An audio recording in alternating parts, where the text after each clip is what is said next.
Bismillahirrahmanirrahim. Bismillahi wa bihamdih. Assalamualaikum warahmatullahi wabarakatuh. Alhamdulillah. Alhamdulillahi rabbil alamin. Wabillahi nasta'in ala umurid dunya waddin. Wa afdalus salawati wat taslimat alal mab'uthi rahmatan lil alamin habibina wa maulana Muhammadinil amin wa ala alihi wa sahbihi wa man ihtada bihudahu ila yaumiddin. Amma ba'du. Bapak-bapak, ibu-ibu al-mu'takifun dan mu'takifat, yang semua kita mudah-mudahan Allah Subhanahu wa taala berikan dan anugerahkan kesehatan, keafiatan, taufik serta hidayah untuk mengetahui dan menjalani jalan-jalan untuk mendekat kepada Allah Subhanahu wa taala. Bapak dan Ibu yang kami hormati dan muliakan, kita masih bersama ayat 7, 8, 9 dari surat Ghafir, yaitu tentang asyaq al-Qur'ani, bentuk bahasa serta kandungan dari doa yang malaikat panjatkan, malaikat yang memikul arsy dan malaikat yang bertawaf mengelilingi arsy itu senantiasa bertasbih, bertahmid serta berdoa kepada Allah untuk kemaslahatan orang-orang yang beriman. Alladzina yahmilunal arsya wa man haulahu yusabbihuna bihamdi rabbihim wa yu'minuna bihi wa yastaghfiruna lilladzina amanu rabbana wasi'ta kulla syai'ir rahmatan wa ilma faghfir lilladzina tabu wattaba'u sabilaka wa qihim azabal jahim. Dalam doa yang dipanjatkan malaikat ini, sebahagian pelajarannya sudah kita sama-sama baca pada kesempatan sebelumnya, bahwa pemilihan Rabbana itu mengandung kecocokan sesuai dengan doa. Memang nama yang paling agung adalah Allah Subhanahu wa ta'ala, tetapi berdoa atau memanggil Allah itu dicocokkan dengan kebutuhan kita dalam doa kita. Andai kata kita meminta, memohon, maka kita membaca Rabbana. Kita memohon rezeki, kita puji Allah dengan Razzaq. Kita mohon kesembuhan, kita puji Allah dengan Asy-Syafi, la syifaa illa syifauka misalnya, karena Allah yang maha menyembuhkan. Kita mohon dibukakan hati kita untuk menerima kebaikan dan menolak keburukan. Kita panggil Allah dengan Al-Fattah, ya Fattahu ya Alim. Ini pelajaran dari bentuk Rabbana. Kemudian as-sunnatu fid du'ai, salah satu hal yang disunnahkan juga dalam berdoa adalah memulai dengan as-sana 'ala Allah Ta'ala, memuji. Sebelum kita menyampaikan tolabat, permohonan kita awali dengan puji-pujian. Alhamdulillahi rabbil alamin, segala puji kepada Allah, Tuhan semesta alam. Kita doa hamdan yuwafi ni'amahu wa yukafi'u mazidah, dengan puji-pujian yang terus membersamai nikmat Allah dan pertambahan nikmat Allah. Dengan segala pujian, begitu nikmat Allah bertambah, pujian kita juga bertambah. Dengan segala bentuk puji-pujian yang lain, ya. Fil awwalin wal akhirin, puji bagi Allah di masa lalu, di masa sekarang, di masa nanti. Segala bentuk puji-pujian itu adalah sesuatu yang disunnahkan. Dalam doa malaikat ini, malaikat memuji Allah dengan wasi'ta kulla syai'ir rahmatan wa ilma. Rahmatmu dan ilmumu wahai Allah, itu mencakup segala sesuatu. Tidak ada yang tidak diketahui oleh Allah Subhanahu wa taala, tidak ada sesuatu yang tidak tersentuh oleh rahmat Allah Subhanahu wa taala di kehidupan kita. Bahkan jika sesuatu itu pun kita anggap buruk, misalnya ada bapak-bapak yang bertanya, di mana bentuk rahmat Allah dalam musibah? Di mana bentuk rahmat Allah dalam penyakit misalnya? Ada rahmat-rahmat itu, nanti setelahnya akan ada sedikit tentang penjelasannya. Mulailah doa-doa itu dengan puji-pujian. Nabi Ibrahim alaihissalam ketika hendak berdoa, zakaros sana'a awalan. Nabi Ibrahim memuji Allah. Coba dalam surat Asy-Syu'ara ayat 78 sampai 82, berarti 8, 9, 10, 81, 82, 5 ayat Nabi Ibrahim memuji Allah. Alladzi khalaqani fahuwa yahdin, ya, walladzi huwa yut'imuni wa yasqin, ya, yang menciptakan hamba, memberikan hamba hidayah, memberi kecukupan makan dan minum hamba. Kalau hamba sakit, fahuwa yashfin, engkaulah yang menyembuhkan hamba. Engkaulah yang yumituni, yang akan mematikan hamba, kemudian menghidupkan hamba kembali. Engkaulah yang lebih, katakanlah dalam tanda kutip, lebih bahagia untuk mengampuni dosa seorang hamba dari melebihi bahagianya hamba itu. Allah lebih berbahagia daripada ketika mengampuni dosa kita melebihi kebahagiaan. Dalam sebuah hadis kan Rasulullah SAW menyampaikan gambaran betapa senangnya Allah menerima pertaubatan dari orang hamba. Nabi menggambarkan seperti orang yang beperjalanan, wa ma'ahu rahilatuhu, dia membawa onta kendaraan, di atas onta itu ada ta'amuhu wa syarabuhu, ada makanannya, ada minumannya, semua perlengkapan yang dibutuhkan selama perjalanan. Lalu dia tidur, bangun-bangun semuanya hilang, semuanya hilang, padahal dia sedang musafir di tengah gurun. Lalu kemudian dia pasrah, ya sudah, kalau begini saya mati saja sudah. Tidur dia, ketiduran. Bangun-bangun ada lagi barangnya itu. Betapa senangnya orang yang seperti itu ketika kehilangan semuanya dalam sekejap, tetapi kemudian kembali lagi apa yang hilang itu. Allah lebih senang daripada orang yang mendapatkan kebahagiaan yang tadi disebutkan dalam hadis Rasulullah SAW. Barulah kemudian Nabi Ibrahim berdoa pada ayat setelahnya 83 dari surat Asy-Syu'ara, Rabbi habli hukman wa alhiqni bis sholihin. Doanya pendek 1 ayat, pujiannya sampai 5 ayat. Maka menyebut nikmat Allah kepada kita, sebagaimana Nabi Ibrahim alaihissalam menyebut bahwa engkau yang mencukupkan makan minum hamba, engkau yang menyembuhkan hamba ketika sakit, engkau yang menciptakan hamba dan memberikan hamba hidayah, engkau yang menghidupkan dan mematikan hamba. Hamba mohon diberikan ini itu ya. Maka itu sunnah dalam berdoa, contoh dalam Al-Quran maupun hadis, ya, itu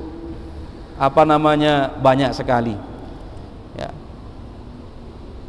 Memuji Allah sebelum berdoa itu, sebagaimana kita sampaikan sebelumnya, menyiapkan hati kita, ya, menyiapkan hati kita.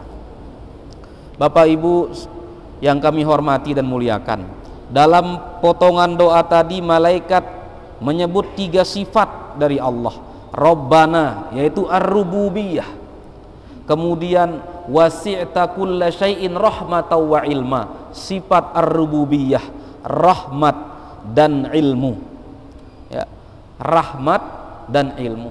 Rabb itu berisi makna tarbiyah, berisi makna ibaratun an ibqa'i syai'i ala akmali ahwalihi wa ahsani sifatihi. Fungsi utama tarbiyah adalah menjaga fitrah kita sebagai manusia, menjaga kesempurnaan fitrah yang Allah letakkan pada diri manusia. Pendidikan tarbiyah itu diperlukan agar manusia tetap menjadi manusia, agar manusia tetap dalam lurusnya, tetap dalam perjanjian kita dulu, bala syahidna, perjanjian kita. Maka itu fungsi tarbiyah. Rahmah juga isyaratun ila janibil khairi war rahmah wal ihsan, menunjukkan bahwa kebaikan Allah, kasih sayang Allah itu rajihun ala janibid dharri, lebih kuat daripada sisi mudarat. Artinya apa? Coba kita hitung-hitung. Kalau umur kita 40 tahun, dari 40 tahun ini kita lebih banyak sehatnya atau lebih banyak sakitnya? Mungkin dalam 40 tahun itu katakanlah, ya kami sendiri belum pernah menemukan orang yang usianya 40 tahun, 39 tahun sakit, 1 tahun sehat. Kita saja lebih banyak sehat kita daripada sakit kita. Mungkin kita sehat 5 bulan, bahkan lebih. Sakit pilek 3 hari, seminggu, tetapi hari-hari di mana kita sehat itu lebih banyak. Kita lebih sering ada kecukupan makannya atau tidak ada makannya. Lebih banyak waktu-waktu di mana cukup makan kita daripada tidak ada makan dan minum kita. Bahkan kalau kita hitung mana yang lebih banyak, saat-saat kita bahagia atau saat-saat kita sedih atau menderita. Saat-saat kita bahagia.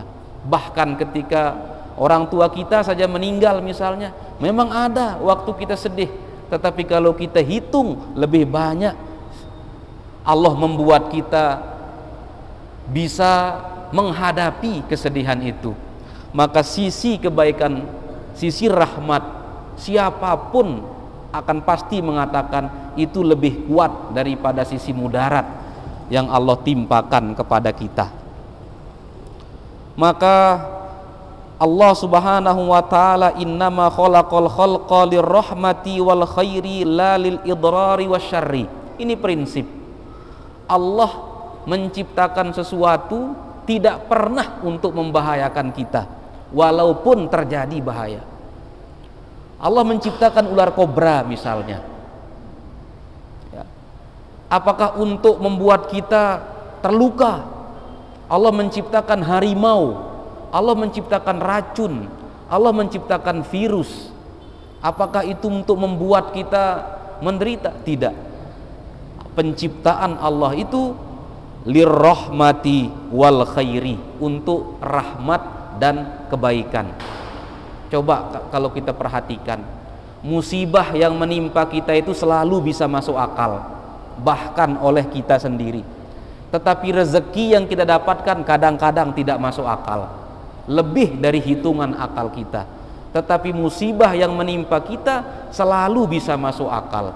Dia terlalu ngebut makanya selip, dia terlalu tergesa-gesa belok menikung makanya jatuh, ya. Misalnya dia telat keluar rumah makanya terkena timbunan, dia tidak matikan kompor maka kebakaran dapurnya. Bahkan musibah-musibah yang menimpa manusia selalu bisa dinalar oleh akal manusia. Tidak ada orang yang tiba-tiba hilang semuanya. Tetapi justru kebaikan Allah, rezeki Allah, penyelamatan Allah, kesehatan yang datang dari Allah seringkali bahkan tidak bisa kita nalar.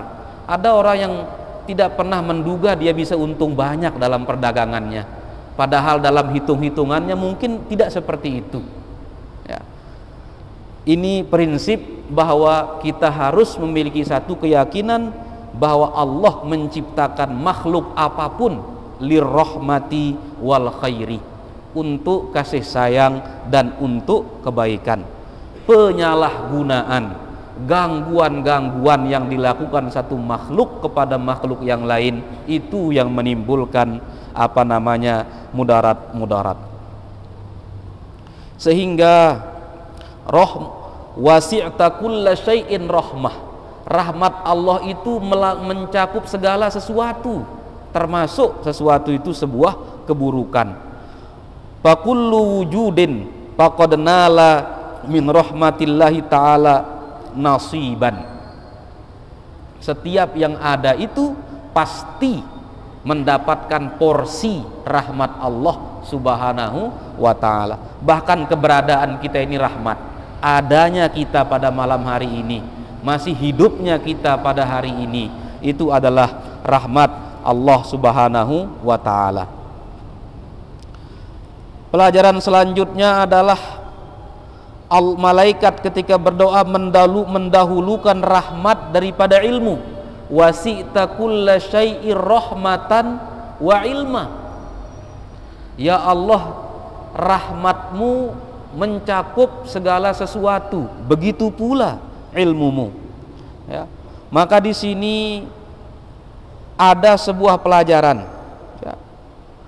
Ada sesuatu yang kita minta secara hakiki, sebenarnya ada sesuatu yang menjadi penyempurna dan pelengkap dari doa kita. Misalnya, kita berdoa kesembuhan, yang kita inginkan sebenarnya kesehatan, kita tetap sehat. Kita berdoa sembuh karena kesehatan kita terganggu, maka yang kita mohonkan sebenarnya adalah sehat, kesehatan kita itu. Adapun kesembuhan adalah kembalinya kita kepada kesehatan, itulah yang namanya sembuh. Kita memohon selamat dari neraka dan masuk surga, mana kira-kira yang hakiki yang kita minta? Masuk surga. Pelengkapnya, penyempurna dari permintaan kita adalah selamat dari neraka. Karena orang yang masuk surga pasti selamat daripada neraka. Ya. Sehingga kalau kita tanya dokter misalnya, ya, dokter selalu akan qaddamu fihi hifdzus sihhati ala izalatil marad. Mana yang lebih utama? Tadi kita minta kesembuhan atau kesehatan? Menjaga kesehatan atau mengobati penyakit, mana yang kita minta? Kesehatan kita terjaga atau penyakit kita sembuh? Sama-sama enak, sama-sama nikmat, tetapi kita akan memilih terjaganya kesehatan kita. Karena walaupun sakit kita sembuh, kita akan melewati masa sakitnya, juga kita akan melewati masa-masa penyembuhannya. Maka yang kita minta, yang kita inginkan sebenarnya adalah hifdzus sihhati ala izalatil marad, mengedepankan, kita mengutamakan terjaganya kesehatan kita daripada disembuhkannya penyakit kita. Ya. Andai kata kalau kita jamak-jamak misalnya, mau tidak kena corona atau sembuh dari corona, ya, kita memilih tidak kena, ya, karena kita tidak mau mungkin melewati masa-masa penyembuhannya, ya. Sehingga rahmatlah yang lebih didahulukan, karena pada hakikatnya yang kita minta adalah rahmat dalam doa, ya, kasih sayang Allah subhanahu wa ta'ala. Begitu pula kita minta Allah merahmati kita atau diampuni dosa kita, berada dalam kebaikan atau terampuninya dosa.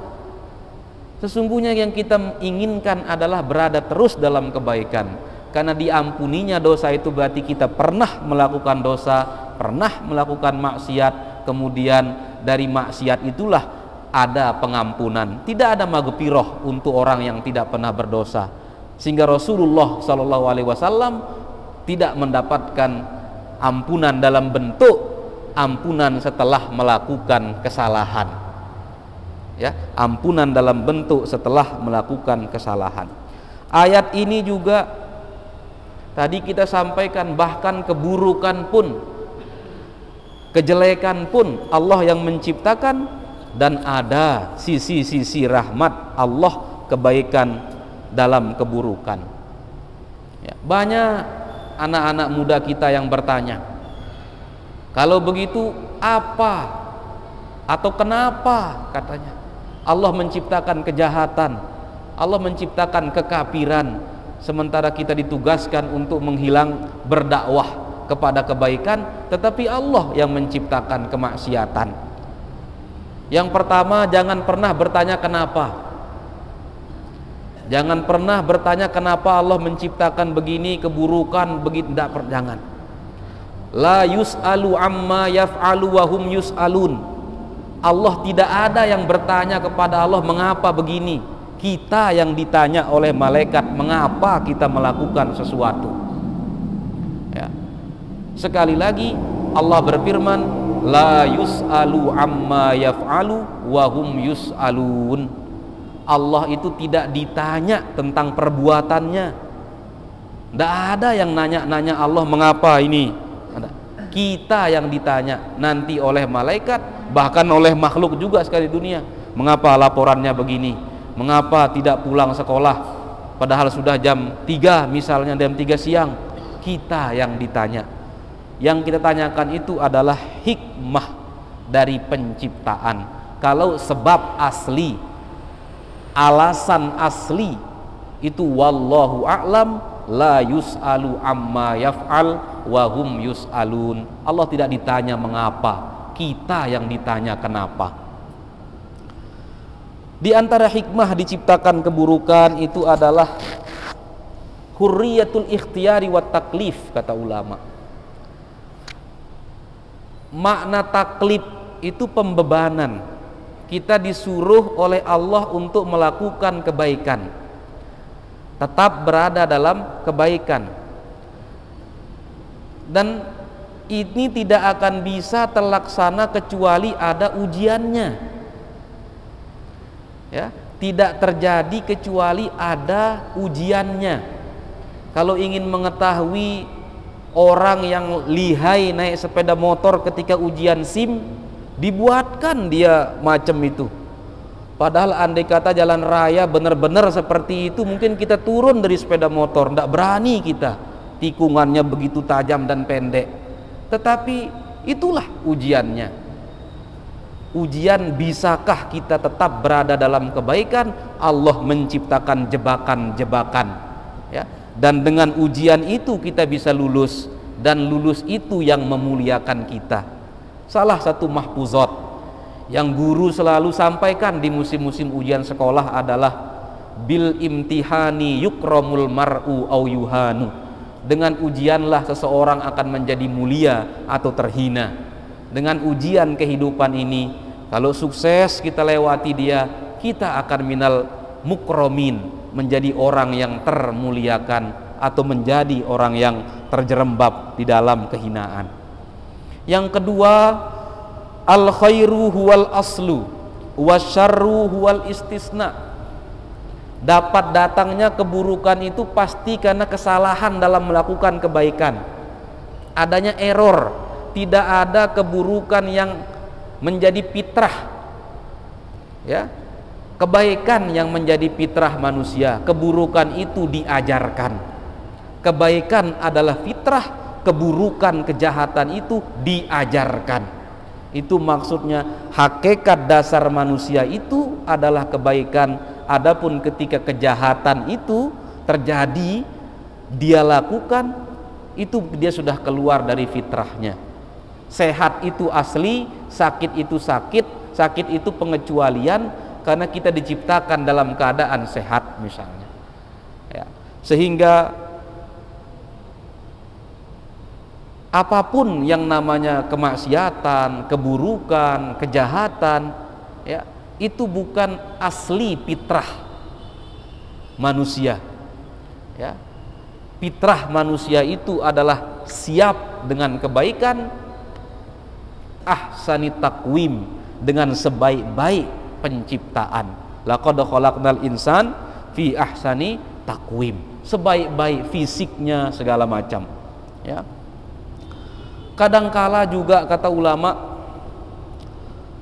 ma arabna qimatal khair laula syarr ma'arabna qimatal khairi.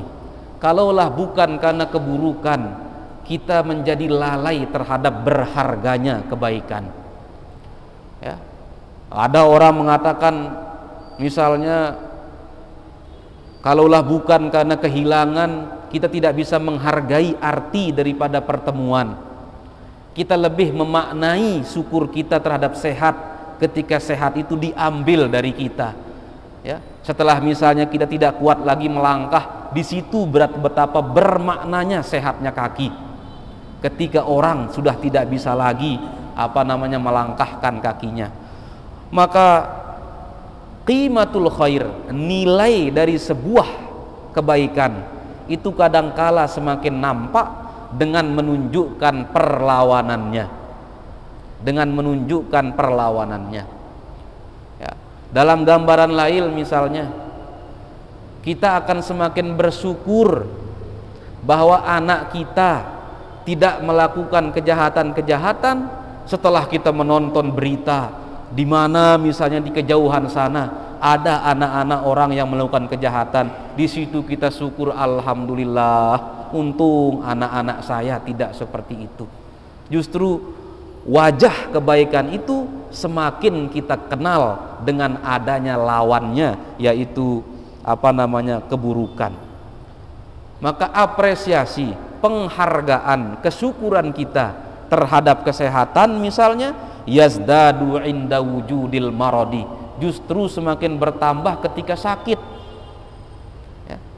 Aneh bin ajaib, kesyukuran kita terhadap kesehatan kadangkala justru hadir ketika kita sudah kehilangan kesehatan, bukan ketika sehat membersamai kita. Bapak Ibu yang kami hormati dan muliakan, tadi kita sampaikan la yus'alu amma yaf'al, Allah tidak ditanya kenapa. Ada namanya al-iradah al-kauniyah, ada namanya al-iradah asy-syar'iyyah. Al-iradah al-kauniyah itu Allah menciptakan segala sesuatu yang Allah inginkan. Allah menciptakan segala sesuatu yang Allah inginkan. Karena kalau Allah tidak menginginkannya, maka dia tidak tercipta. Maka semua yang tercipta, semua yang terjadi itu di bawah iradah Allah Subhanahu wa ta'ala. Ini namanya al-iradah al-kauniyah, kehendak untuk menciptakan. Lalu Allah menurunkan Al-Quran untuk khatamil anbiya'i wal mursalin, nabi akhir, nabi terakhir setelah sebelumnya diturunkan Taurat, Injil, Zabur, ya. Untuk apa? Iradah at-tasyri'iyah. Allah menciptakan segala sesuatu, kemudian Allah menginginkan sesuatu dalam syariat ini. Allah ciptakan kejahatan sesuai dengan keinginannya, kemudian Allah menurunkan Al-Quran, dan Allah tidak mau kita jatuh dalam kejahatan. Allah menciptakan kekafiran dengan irodahnya, tetapi Allah menurunkan Al-Quran dan syariat dan menginginkan kita untuk tidak jatuh ke dalam kekafiran. Dalam sebuah ayat misalnya Allah menyampaikan, in takfuru fa innallaha ghaniyun ankum wa la yarda li ibadihil kufra wa in tashkuru yardahu lakum wa la taziru waziratun wizra ukhra. Kalau engkau ingkar kepada nikmat Allah, Allah Maha Kaya. Tapi kalau engkau ingkar, la yardahu lakum, Allah tidak ridho engkau jatuh ke dalam kekafiran, keingkaran, kufur tersebut. Allah menciptakannya sebagai ujian, Allah membuat aturan dan melarang kita jatuh ke dalam kejahatan tadi. Maka al-iradah at-tasyri'iyah, keinginan Allah untuk menurunkan aturan hidup, adalah al-manhaj ar-rabbani lil hayah. Itulah aturan Allah untuk menjalani kehidupan kita ini. Allah sengaja ingin menciptakan pembunuhan, menciptakan musibah, menciptakan bencana, menciptakan perzinahan, pemerkosaan, tetapi Allah ingin orang Islam tidak ke sana. Ingin orang Islam tidak jatuh ke sana. Maka jangan diputer. Kalau Allah tidak ingin orang Islam jatuh ke sana, lalu kenapa Allah menciptakan? Kembali ke awal, sebagai bentuk ujian, sebagai bentuk mengenal qimatul khairi, bentuk wajah kebaikan yang aslinya. Sehingga kalau syariat ini, kalau kita sederhanakan, hanya if'al wala taf'al. Lakukan, jangan lakukan. If'al wala taf'al. Lakukan, jangan lakukan. Kerjakan atau jangan kerjakan. Lakukan kebaikan, tinggalkan fahsya'i wal munkari wal baghi. Jangan kerjakan yang fahsya, yang mungkar dan al baghyu. If'al wala taf'al. Sederhana kita memahami agama ini. Ya, apa yang disuruh agama lakukan, apa yang dilarang jangan lakukan. Ya sudah, if'al wala taf'al, lakukan, jangan lakukan. Ya, sederhana. Sehingga Nabi pernah menyampaikan ad-dinu yusrun. Agama ini mudah. Pelajaran agamanya yang sulit. Ya, akidah itu mudah, pelajaran tauhidnya yang sulit. Ya. Ya. Aslinya agama ini ketaatan.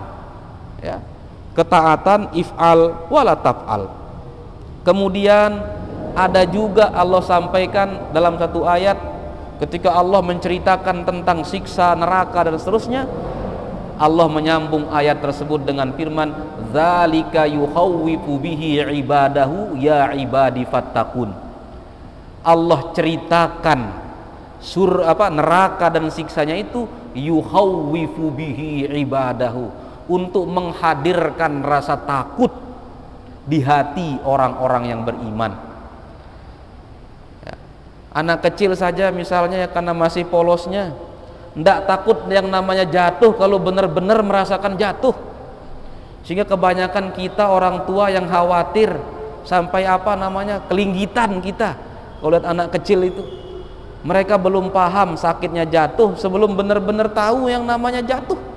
Sementara kita misalnya tidak perlu merasakan secara nyata sakitnya jatuh, cukup dengan mendengar berita bahwa jatuh itu sakit, kita sudah takut untuk jatuh. Ya. Tidak ada orang yang kembali dari neraka sekarang yang kemudian menceritakan kita betapa sakitnya, atau orang itu ke neraka kemudian kembali ke dunia dan dia menyesal berbuat kejahatan. Tidak ada. Itu berita dari Allah, berita dari Rasulullah SAW. Tetapi apa? Takhwib, untuk menghadirkan khauf di hati kita. Ya. Kita diberitahukan kalau orang boros saja dia bakal miskin, takut kita. Padahal kalau kita ini kan belum, tetapi kita takut aja. Orang itu katanya dia boros makanya dia miskin. Udah takut kita, takut miskinnya, maka tidak berani kita sembarangan begitu begini. Ada orang yang misalnya melakukan hal-hal yang bisa merusak kesehatannya dan dia sakit katanya. Takut kita hanya mendengar berita itu. Sehingga dzalika yukhawwifullahu bihi ibadahu ya ibadi fattaqun, maka hambaku takut-takutlah. Allah menceritakan neraka, fattaqun, takut-takutlah wahai hambaku. Jangan remehkan neraka itu. Jangan anggap enteng siksa neraka itu, karena berarti kita tidak punya rasa khauf, rasa takut terhadap akibatul umur, ya, akibat dari perbuatan-perbuatan yang buruk. Ya. Itu dari Rabbana wasi'ta kulla syai'ir rahmatan wa ilma. Ya. Baru malaikat berdoa, faghfir lilladzina tabu wattaba'u sabilaka waqihim azabal jahim. Ini doa malaikat. Kemudian tadi baru muqaddimah pujian dari doanya. Malaikat berdoa faghfir, yaitu minta gufron, meminta ampunan. Baru kemudian waqihim azabal jahim, al-wiqayah, keselamatan daripada apa namanya neraka. Itu namanya takkid wal mubalaghah, untuk menguatkan. Padahal kalau kita diampuni pasti selamat daripada siksa neraka. Tetapi itulah bahasa penekanan maksud, ampuni orang-orang yang bertaubat, wattaba'u sabilaka, dan mengikuti jalanmu, waqihim azabal jahim, berikan mereka perlindungan daripada azab, yaitu siksa neraka. Ini bahasa penegasan maksud. Kalau misalnya kita mengatakan saya mau minum obat agar sembuh, makan agar kenyang, minum supaya tidak haus lagi, misalnya penegasan. Maka mudah-mudahan doa malaikat ini diijabah oleh Allah Subhanahu wa taala, dan kita termasuk di dalam hamba-hamba Allah yang didoakan malaikat sebagaimana Allah sebutkan dalam ayat ini. Amin amin amin Allahumma amin. Barakallahu li wa lakum fil Qur'anil azim wa nafa'ani wa iyyakum bima fihi minal ayati wa dzikril hakim wa taqabbala minni wa minkum tilawatahu innahu huwas samiul alim. Wallahul muwaffiq wal hadi ila sabilir rasyad. Wassalamu alaikum warahmatullahi wabarakatuh.